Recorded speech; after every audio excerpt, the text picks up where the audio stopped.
അച്ചു അച്ചു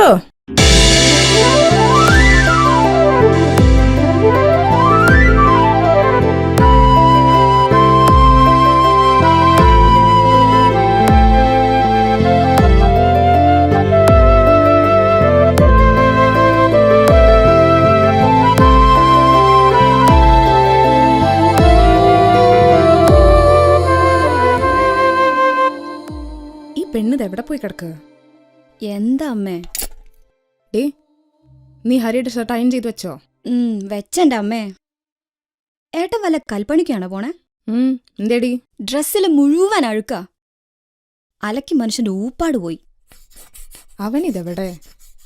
ഹരി, ഡാ ഹരി. എന്റെ അമ്മേ, ഏട്ടന്റെ മേക്കപ്പ് കഴിയാതെ ഏട്ടൻ അവിടെ നിന്ന് ഇറങ്ങൂല, നമുക്കറിയൂലേ.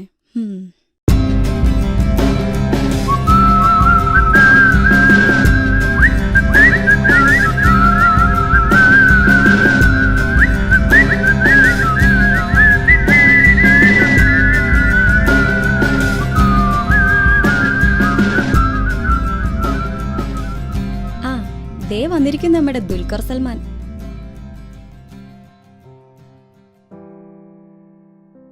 നിന്റെ കളി ഇത്തിരി കൂടുണ്ട്.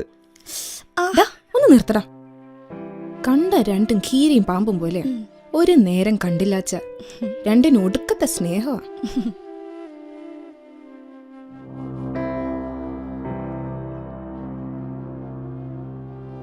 ഞാനില്ലാച്ചാലും ഇവൾക്ക് നീയുള്ളൂട്ടോ.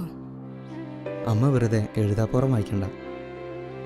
ഡേ, ഇന്നാണ് അമ്മയെ ഡോക്ടറെ കാണിക്കേണ്ടത്. ആ മണിയേട്ടൻ്റെ ഓട്ടം ഞാൻ വരാൻ പറഞ്ഞിട്ടുണ്ട്. വല്ലാണ്ട് വൈകണ്ട. പിന്നെ പോയി വന്ന അപ്പം തന്നെ എന്നെ വിളിക്കണം. ശരി ഏട്ടാ.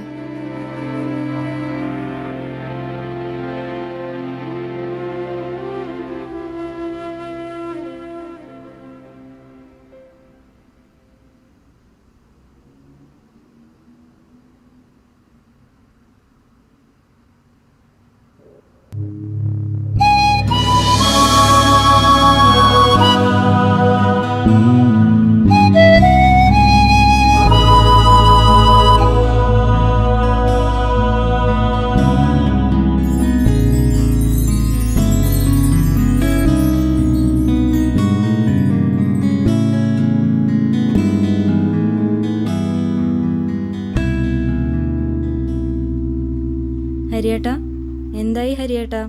അമ്മ ഹോസ്പിറ്റലിൽ നിന്ന് എത്തിയിട്ട് വിളിച്ചോ? ഓപ്പറേഷൻ ഉടനെ വേണ്ടി വരും. ആലോചിച്ചിട്ടൊരു പിടുത്തം കിട്ടുന്നില്ല. ഏത് കഷ്ടപ്പാടിലും ജീവിക്കാൻ തോന്നുന്നത് അമ്മയുടെ ആ ചിരിച്ച മുഖമാണ്.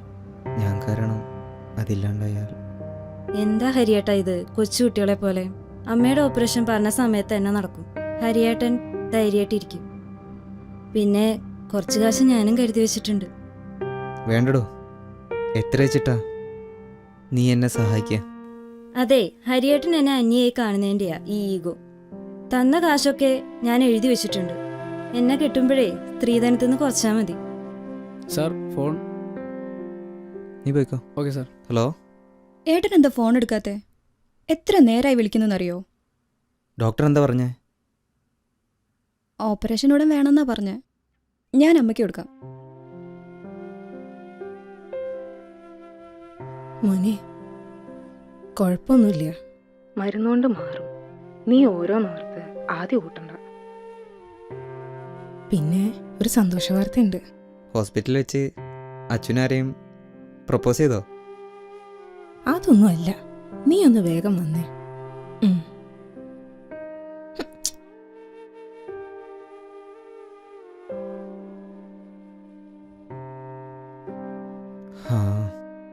അങ്ങനെ വനവാസത്തിനുള്ള സമയമായി.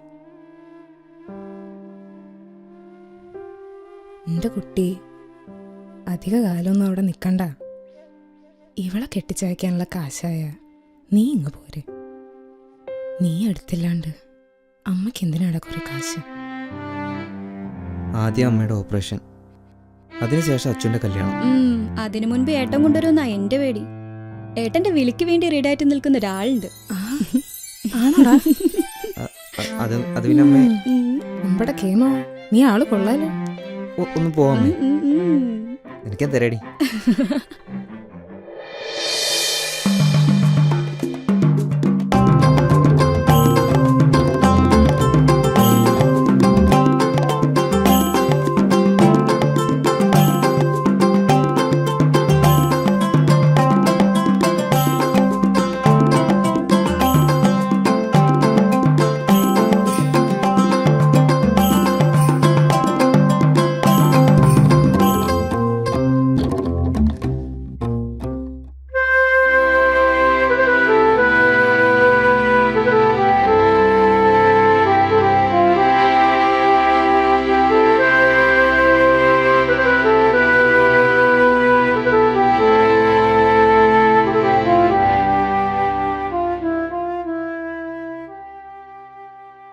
ടെൻഷൻ അടിക്കണ്ടാ.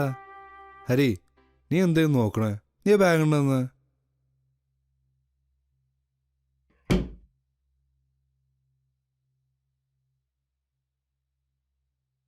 നീ കുറച്ച് സമയം റെസ്റ്റ് എടുക്ക്. നല്ല യാത്രാക്ഷീണം കാണും. ഞാൻ വൈകിട്ട് വരാം. വൈകിട്ടൊന്ന് അടിച്ച് വിളിക്കാം കേട്ടോ. പോട്ടെ. പിന്നെ എന്തെങ്കിലും ആവശ്യമുണ്ടെങ്കിൽ എന്നെ വിളിക്കണം കേട്ടോ. സിമ്മ് ഞാൻ ഏർപ്പാടാക്കി തരാം. പോട്ടെ.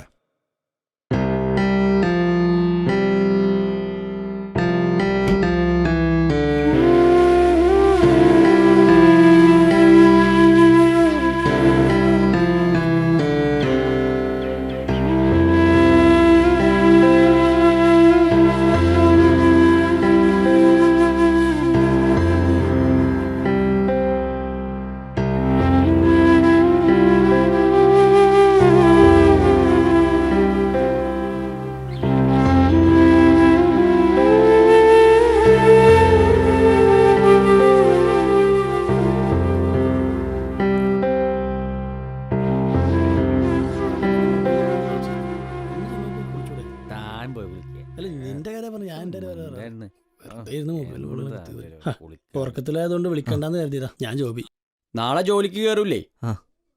സത്യത്തിൽ എല്ലാ പ്രവാസികളും ഓരോ മെഴുതിരികളാ അല്ല റഹീമേ. ഇരുട്ടിലായ കുടുംബത്തിനെ വെളിച്ചമാക്കാൻ സ്വയം ഒരുങ്ങിയില്ലാണ്ടാവണ മെഴുതിരികൾ. ശരിയാടാ. അതെ, ഒന്ന് നിർത്തിക്കേ. അല്ലെങ്കിലും സ്വന്തം വീടും നാടും ഉപേക്ഷിച്ച് വന്ന ടെൻഷനിലായി പാവം.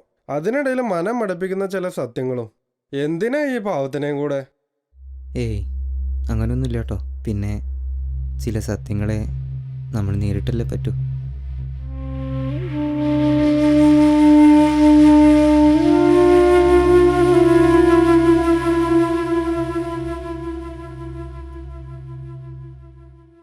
തിരികെ ഞാൻ വരുമെന്ന വാർത്ത കേൾക്കാനായി ഗ്രാമം കൊതിക്കാറുണ്ടെന്നും.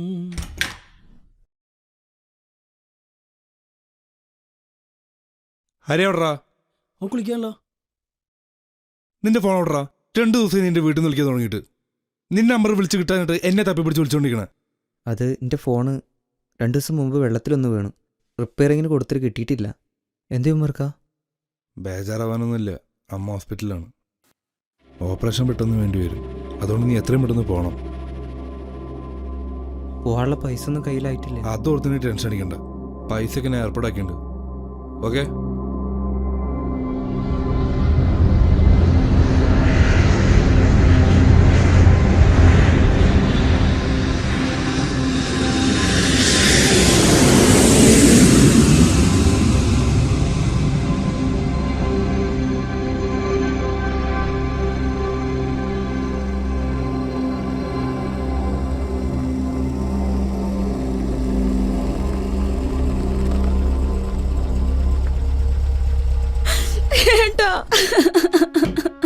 നല്ല ആളാ.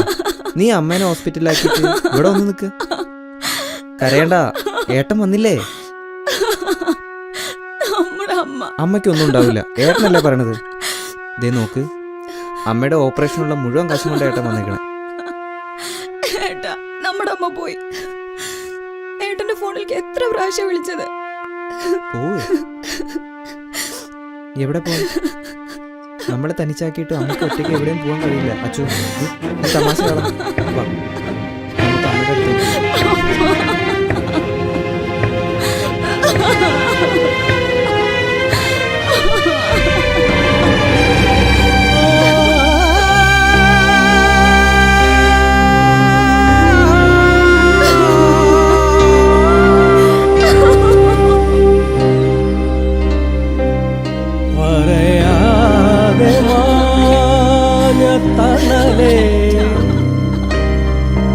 പകുതിയിൽ വിരൽ വിട്ടകന്നുവോ,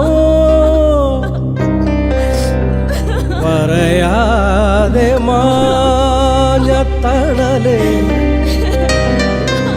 പകുതിയിൽ വിരൽ വിട്ടകന്നുവോ,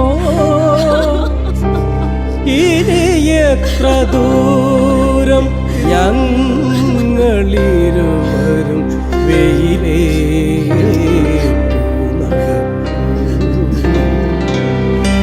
ഇതുവരെ നീ തിരിച്ചെടുത്തു